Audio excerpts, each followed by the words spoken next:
Hi guys, welcome to Office Blokes React. I'm Office Bloke Dave. I'm Office Bloke Mike. I'm Office Bloke Dance. Together in a room, all three of us make the Office Blokes. Yes, we do. Correct. A true factual statement. We have, shockingly enough, a Patreon and channel memberships, don't we, Mike? We do indeed. Go along for patreon.com. Put in Office Blokes React if you fancy supporting the channel. That would be amazing. We've got tiers starting at just £1.50. We've got a load of stuff on there, exclusive material, over 100 videos exclusive to Patreon and channel members. It's true. And we're doing stuff every week for that. Exclusive videos, aren't we? So yeah, all sorts on there. Someone asked the other day if I can, they've signed up to channel memberships, Patreon, and it's not got Office Blokes Confidential on there. So I commented and said it should be, and he said Dave was looking into it for me. Yeah, so I've downloaded it all off YouTube and I'm going to upload it all to Patreon. Okay. It's just a case of doing it because there's quite a lot of them. That's all. Right, fair enough. But anyway, so that'll be on there as well. Yeah. Nice. Right then, how helicopters land in rough seas. Difficulty, I would guess. Like that. It's got to be hard. Yeah. It's just helicopter pilots. Any kind of pilot is next level to me, but helicopter pilots, it's just not natural, is it? No.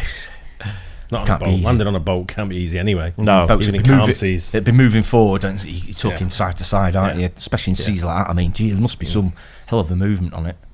Have you been on a helicopter, Mike? No, I've not. Would you? It's not something that I'd look forward to doing. No. It's an experience. Yeah. I've done sure it. it Yeah, is. same. I enjoyed it, to be fair, and I'm not a fan of flying. Yeah. I thought helicopters are all right. Much more dangerous than planes, but feel safer to me for some reason. Really? I flew around like the Burj Khalifa, top of that, and I've done the Tour of Manchester as well. Oh, you did, didn't you? That's Yeah, pretty of cool. course. Yeah, nice. Let's do it then. How helicopters land in rough seas. It may surprise you, but helicopters can routinely and safely land on the flight deck of smaller ships in rough seas while the ship is not only moving but also rolling from side to side. Even though there is very little room for error, the landing is a bit easier than you might think, thanks to the bear trap. That said, sometimes things can go wrong, and for that reason, there are two standard emergency procedures for helicopters that cannot land on the deck of the ship. But there's also a third option, a non-standard one, I must say, and it's not what you think. Wind speed, ship motion, and sea states all affect helicopter landings at sea. Moreover, the airwake from a ship's superstructure can also impact helicopter performance. These and other factors are combined into Ship Helicopter Operating Limits, or SHOL, or S-HOL. SHOL is a polar plot of acceptable conditions. Get out of here, you're taking a piss. You must be taking the piss. Wow.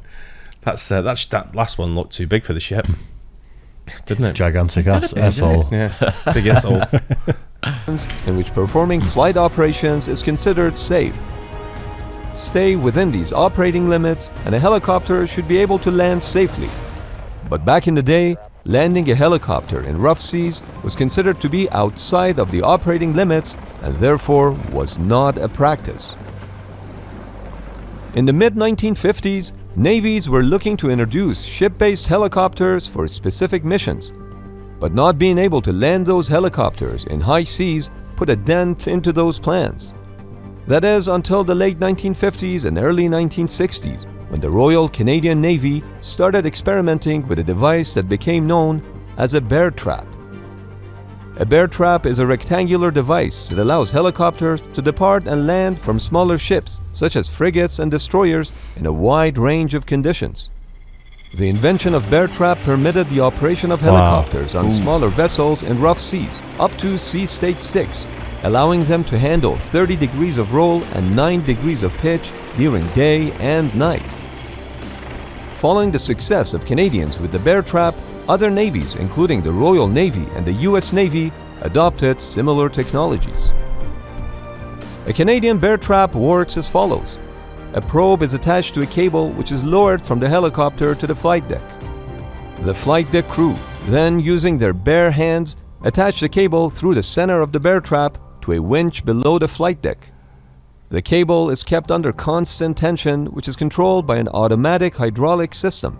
This synchronizes the ship with the helicopter. When the pilot and the landing signal officer are comfortable that the motion of the helicopter and the ship is relatively stable, the pilot decreases the power and the LSO increases the cable's tension. As the pilot flies the helicopter down, the winch pulls the helicopter's main probe into the center of the bear trap, which is then closed. Wow. That's a great Clever idea, stuff, isn't that, it? innit? Yeah. What a great idea. Great invention. She's winching it in. Yeah. So simple, but just Yeah. obviously very effective. Very much so, yeah. Wow. Air trap not only can catch and secure the helicopter in place, but it can also move the aircraft in and out of the hangar using a rail system. The original bear trap system, even though very helpful, had a disadvantage. Since it required the flight deck crew to be on the deck to handle the cable, in stormy conditions there was a risk of man overboard. That's why more advanced versions of the bear trap were developed, like Curtiss-Wright's advanced handling technology known as Assist. Assist uses an optical positioning system that continuously tracks and monitors the exact position of the helicopter relative to the designated landing area. As the helicopter touches down, it is immediately secured using the bear trap and then aligned and traversed into the hangar without requiring any personnel on deck. Some navies refer to bear trap as Recovery Assist Secure and Traverse, or RAST, or McTaggart Trigon System. While multiple versions of Recovery Assist exist, most rely on a grappling device or a probe that's secured when the helicopter lands and the bear trap is closed. An alternative to the bear trap is a deck lock system, which uses a steel grid in the middle of the flight deck. The pilot hovers over the grid, waiting for the right moment to descend. Once landed, a locking harpoon is deployed, which engages the hydraulic actuator system that pulls the helicopter onto the deck. The benefit of the system is that it doesn't require any personnel to approach the helicopter, especially during rough seas.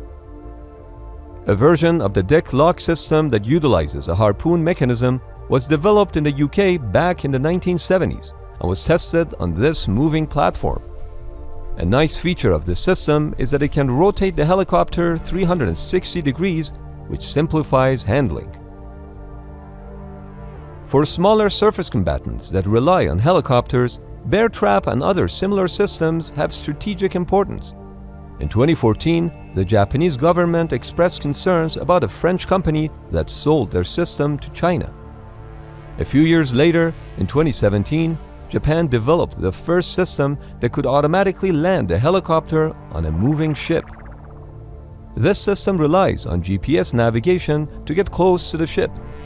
Then, the laser sensors are activated on both vessels, which calculate the relative position of the helicopter to the moving ship with an error range of just a few inches. This allows the helicopter to land safely and automatically. Wow. It's insane, isn't it? Yeah, it really is. Won't be long before there's no pilots, I reckon. Well, the drones are coming Yeah, we discussed more it and long more ago. right into the fore. Yeah. I don't know. I think there'll always be a need, but I think certain things will become obsolete. I'm not sure. as I think such. 20 to 30 years they'll be all remote. I think a lot will be. Absolutely, I think it will be. I think that's the way it's going. That's the way governments would prefer it to go, I would guess. So I don't see why it wouldn't, but there's just an element of you feel like we're always going to need pilots. Yeah, but you'd still be a pilot, but you'd just be sat in your living room on your bog, sat on the toilet, flying like. Yeah. You know what I mean? VR headset on. the skill of some of these pilots, though, when they're landing on ships, absolutely incredible, isn't it? But when you've got lasers, But then you've got it automated now. It's like, yeah, you know, no one's going to be able to adjust things as fast as a couple Computer, of lasers talking to each other and just going 10 degrees that way, 12 degrees that way. yeah, you guess you wouldn't be able to be as accurate No. as a laser either, would you? But It'd be precision. Yeah. yeah, All this said, there are scenarios under which helicopters cannot land on the flight deck, whether it's a helicopter malfunction or an issue on the flight deck. Sadly, there have been attempted landings that have resulted in fatalities. While emergencies cannot always be prevented, emergency drills can increase the odds of survival. The first alternative to landing on the ship is to land somewhere else. Of course, this may not always be possible, but since helicopters can be refueled from the ship while still airborne, the refueling can increase the helicopter's range to its maximum, which in some cases can provide an alternative landing area somewhere else. Helicopter in-flight refueling, or HIFR, begins when the helicopter lowers a bag attached to a cable onto the flight deck. The refueling crew then attach the fuel hose to the cable, which in turn is hoisted back onto the heli and hooked up to the fuel tank. Once fueling is done, the hose is lowered and the helicopter flies away. In case you're wondering why there was a bag attached to the cable, the bag is used to pull up a fuel sample that is visually inspected by the flight crew for fuel contaminants. The weight of the bag also prevents the hoist cable from swinging around as it's being lowered onto the flight deck. When landing on a ship is not possible, the second option is to land on water. This is what happened during a replenishment mission where a CH-46 Sea Knight experienced an engine failure over the deck of USNS Spica. The pilot immediately reacted by releasing the load and clearing the deck. Next, by relying on auto-rotation, the pilot was able to successfully land the helicopter on water. The Sea Knight capsized to the right as the crew escaped the fast-sinking vehicle. Wow. Everyone made it out alive, thanks to the emergency egress training that the crew would have previously received. This was also one of the first times that HEATS bottles were used by the helicopter crew in a real-life emergency. Finally, the third emergency... It's like a temporary air bottle, doesn't it? Like a little, maybe that big, and it gets you a few minutes worth of... Bit of oxygen. Yeah. Okay. Emergency option, and this is quite a rare one. But what do you do when multiple helicopters have to land on a ship and there's only room for one? This situation in fact came up when the United States was evacuating its troops from Vietnam. As the evacuation fleet was sailing away, several South Vietnamese helicopters approached the ship and they were packed with refugees who were trying to escape. In a humanitarian effort, the helicopters were allowed to land, one at a time. That's right, after each landing, the crew skidded the helicopter off the ship to make room for the next chopper to land. In some cases, the pilot dropped off their passengers. Did someone... No, it looked like a bale or something, didn't it? Is that what it was? Chopper to land. I guess. In some cases, the pilot dropped off their passengers, then crash-landed in water near the ship to be rescued. But if you think this was impressive, which it was, I should remind you that during these evacuations, a Cessna 01 dropped a note on the deck of the American aircraft carrier USS Midway. The note read, "Can you move these helicopters to the other side? I can land on your runway. I can fly 1 hour more. We have enough time to move. Please rescue me. Major Buong, wife and 5 child." That was a Vietnamese pilot and his family. Midway's commanding officer ordered the clearing of the landing area, where an estimated $10 million worth of UH-1 Huey helicopters were pushed overboard. Major Buong safely touched down, becoming the first South Vietnamese Air Force fixed-wing pilot to ever land on a carrier. Another Cessna 01 was also recovered by USS Midway later that afternoon. If you'd like to talk to us live, consider joining our Discord server. That's real interesting. Yeah. Yeah, really good. It's all stuff like this where you've got precision life and death situations, isn't it? Really. Yeah. The pilots like that. You're landing on a moving object. You're not just like going forward or backwards. Looking bouncing around side to side as well. Up and down. It's just absolutely all over the place, aren't they? In some weathers. Yeah, but when you look at all this technology they're getting into now with laser landing and stuff like that, I don't think there'd be a need for actual physical pilots being inside the aircraft. You're probably right. And the advancements they can make to the aircraft, because there's not going to be a human inside. You know, the speeds and the cornering and all that sort of stuff is probably going to go I'm sure crazy. in some circumstances they'll still need pilots for a pair of eyes to look everywhere. I don't know. Sure, I think you'll have it. I think you'll have it with drones.